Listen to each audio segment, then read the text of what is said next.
You will never leave the solar system. Nobody alive today will, and maybe no human ever. Locked in by an invisible barrier, impossible to overcome for carbon-based animals like us.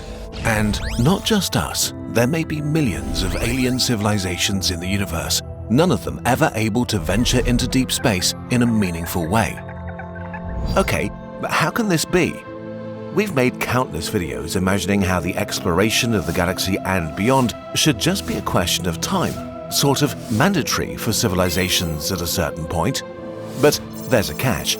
We're pushing up against fundamental physics. What is this barrier made of dust and nothingness? And why is it so hard to overcome? You don't understand how large space is. We don't either.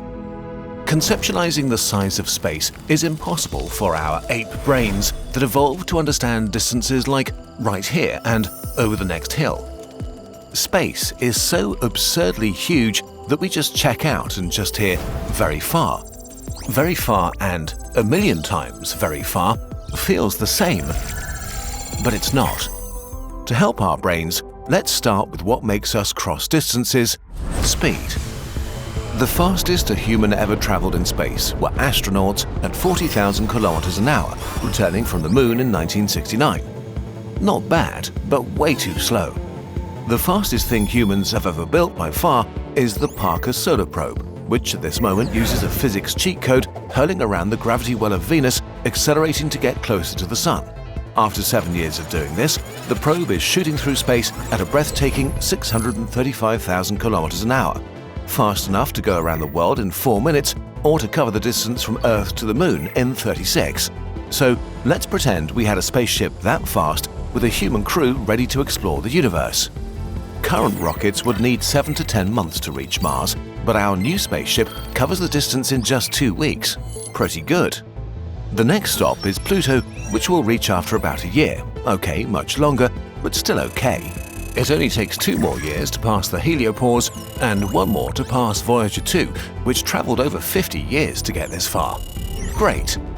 The next stop is the end of the Oort cloud, the true edge of the solar system where open space begins. We reach it in 2,500 years.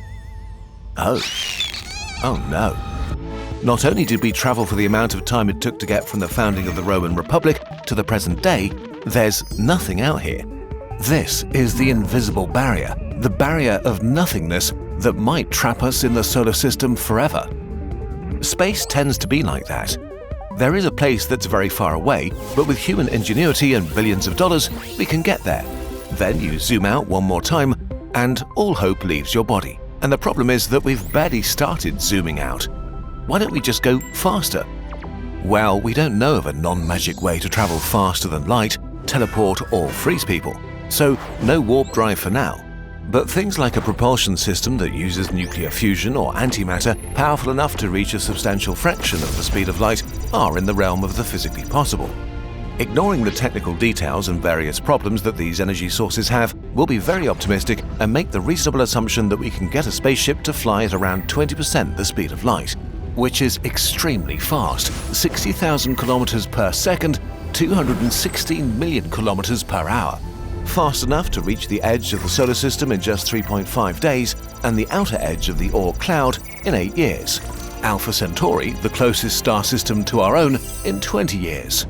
We can work with that. There's only one small problem. We don't have internet!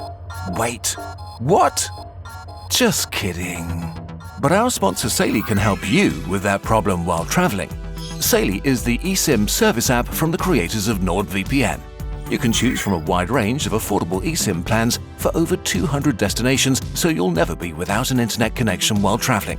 Just download the app, pick a data plan, use the code Kurzgesagt for a 15% discount on your first data package, and install the eSIM in advance. It'll activate automatically when you arrive, and you can start browsing right away. You can also use Saily to feel like a local. It now comes with an app-based phone number for voice calls and SMS that stays the same everywhere. Perfect for local apps, shops, and travel companions, and to keep your real number private. With just one app download, you've solved your internet problem while traveling once and for all, saving time and expensive roaming fees. Download Saily and use the code Kurzgesagt at checkout or go to saily.com/Kurzgesagt. All you have to do is pick your next destination. We'll go back to solving our trickier travel problems. Everything should be sorted out now, right? Well, there's only one small issue. Space hates you. The barrier of dust. Unfortunately, we'll run into a few obstacles on the way. Literally. Because while space is very empty, it's not actually empty. There are energetic particles, gas, dust, and things bigger than dust. As a lot of unhappy people experience every day, if you're going really fast and smash into something, you have a huge problem. And at 20% the speed of light, this is true even if the thing you're smashing into is just an atom. An individual iron atom that hits your spaceship at this speed has enough energy to carve a damage track tenths of a millimeter deep. Over time, its hull will be riddled with microscopic bullet holes, which is not great. Of course, our engineers knew this and created a shield for our ship, a sort of protective sail that absorbs or at least slows down most molecules we smash into. And while this makes the journey much safer, there are things floating around in space that are larger than atoms. Running into a single grain of dust at 20% the speed of light is like running into a grenade, causing a tiny detonation as the dust explosively evaporates, grinding away our protective shield. But you can also hit something bigger than a grain of dust, like a small rock the size of a golf ball. Hitting that at 20% the speed of light releases more than double the energy of the nuclear bomb that was dropped over Hiroshima. We'll not even talk about anything larger. Atoms, dust, and pebbles are dangerous enough. We might have reached our natural speed limit here.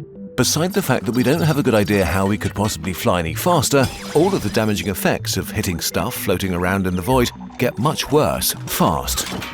Having said all that, it's probably fair to assume that with enough shielding, our spaceship should be able to survive traveling through space at roughly 20% the speed of light long enough to get to at least nearby stars in a reasonable amount of time. Only one more issue to overcome. Almost everything in space that's close is super lame. The first proper target outside the solar system is the Alpha Centauri system, which is roughly 10,000 years with our original slow, more realistic ship, but only 20 years with our super-fast fictional ship. So let's cram a few unlucky humans into a tiny box for 20 years and send them on their way and assume they somehow make it without murdering each other. 4 years after their arrival, their message reaches Earth. People around the globe gather together and hold their breath, eager to listen to it. We arrived. Alpha Centauri and its planets are very pretty up close. Unfortunately, they're all super deadly and uninhabitable. But we're doing extremely cool astrophysics and are learning a lot, which is pretty exciting. We're getting kind of tired of freeze-dried food and desperately need new shows to watch though. Not sure what we were thinking coming here. The thing about space is that almost all close destinations, if close means something different from what it usually means, are pretty lame. Not from a scientific perspective, of course. It would be an absolute dream to have the privilege to set foot on foreign planets and marvel at the wonders of our universe. But if 20% of the speed of light might be our speed limit, and we give humans a realistic travel time of say 40 years, we could reach things that are up to 8 light years away. None of the targets remotely within this range within a human lifetime may be worth traveling dozens of years in a tiny box through one of the deadliest environments imaginable.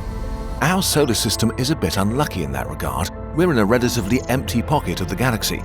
This might change in a few million years as we move through the galaxy, and there might be small, localized star-spanning civilizations. We discussed this in another video.